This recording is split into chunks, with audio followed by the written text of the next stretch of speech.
স্বনির্ভর ও সার্বভৌম বাংলাদেশ প্রশ্নে পিতার মতোই দেশি বিদেশি ষড়যন্ত্রের শিকার হয়েছেন বিএনপির ভারপ্রাপ্ত চেয়ারম্যান তারেক রহমান।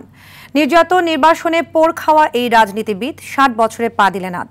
তার সহযোদ্ধারা জানিয়েছেন, মানুষের ভাগ্য আর রাজনীতিতে গুণগত পরিবর্তনই তারেক রহমানের লক্ষ্য। নিজের জন্মদিন নিয়ে আনুষ্ঠানিকতা না করার অনুরোধ করেছেন তিনি। আরও জানাচ্ছেন মাইদুর রহমান রুবেল। এক ট্র্যাজিক হিরো হিসেবে সাধারণ মানুষের মুখে আজও উচ্চারিত হয় শহীদ জিয়ার নাম। তার বড় ছেলে তারেক রহমান এখন তারই গড়া দল বিএনপির ভারপ্রাপ্ত চেয়ারম্যান। সংগ্রামী জীবনে পিতা পুত্রের মধ্যে রয়েছে অদ্ভুত এক মিল। নির্বাসিত জীবনে প্রতিকূলতার সঙ্গে বছরের পর বছর যুদ্ধ করেছেন তারেক রহমান। বাবা রাষ্ট্রপতি এবং মা প্রধানমন্ত্রী, পৃথিবীর বিরল সৌভাগ্যের প্রতীক হলেও ঝঞ্ঝা বিক্ষুব্ধ এক জীবন তার। নির্বাসিত জীবনেও দেশ, জনগণ ও দলীয় নেতাকর্মীরাই তার ব্যক্তিগত ঘর সংসার। পরাজিত স্বৈরাচার নিষ্ঠুর নির্মমতা চালিয়েও কিন্তু দমিয়ে রাখতে পারে নাই। ১৯৬৫ সালের ২০ নভেম্বর জন্মগ্রহণ করেন তারেক রহমান।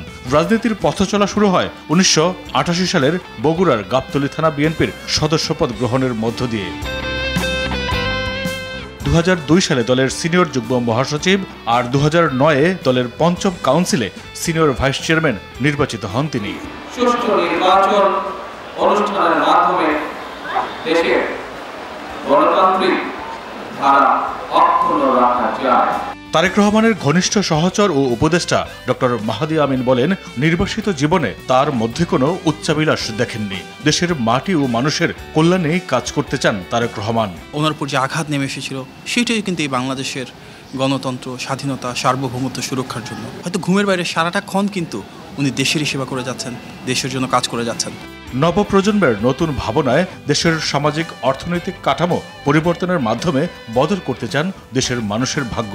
রাষ্ট্র পরিচালনায় যদি বিএনপি আসেন, আমরা বিশ্বাস করি আগামী সে বাংলাদেশে ইনশাল্লাহ প্রধানমন্ত্রী থাকবেন তারেক রহমান। ভবিষ্যৎ বাংলাদেশে কীভাবে আমাদের তরুণদের আরও বেশি অর্থনৈতিক এবং রাজনৈতিক ক্ষমতায়ন করা সম্ভব, কীভাবে ওনাদেরকে আরও বেশি স্বাবলম্বী এবং উদ্যোক্তা হিসেবে গড়ে তোলা সম্ভব, কীভাবে ওনাদের প্রত্যেকের কর্মসংস্থান গড়ে তোলা সম্ভব, সেগুলো নিয়ে কাজ করছেন।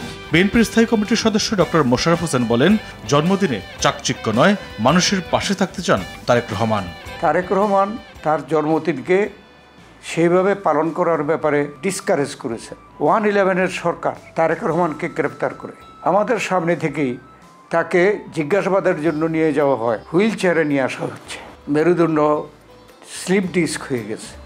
জিয়াউর রহমানের পথ অনুসরণ করে দেশের মানুষের ভাগ্য উন্নয়নে কাজ করতে চান তিনি, যার ফলে ১/১১ ও আওয়ামী ফ্যাসিবাদের নিষ্ঠুর নিপীড়ন সইতে হয়েছে তাকে। খালেদা জিয়াকে তখন কারাগারে নিয়ে গেল, তখন তারেক রহমান আমাদের সিনিয়র ভাইস চেয়ারম্যান।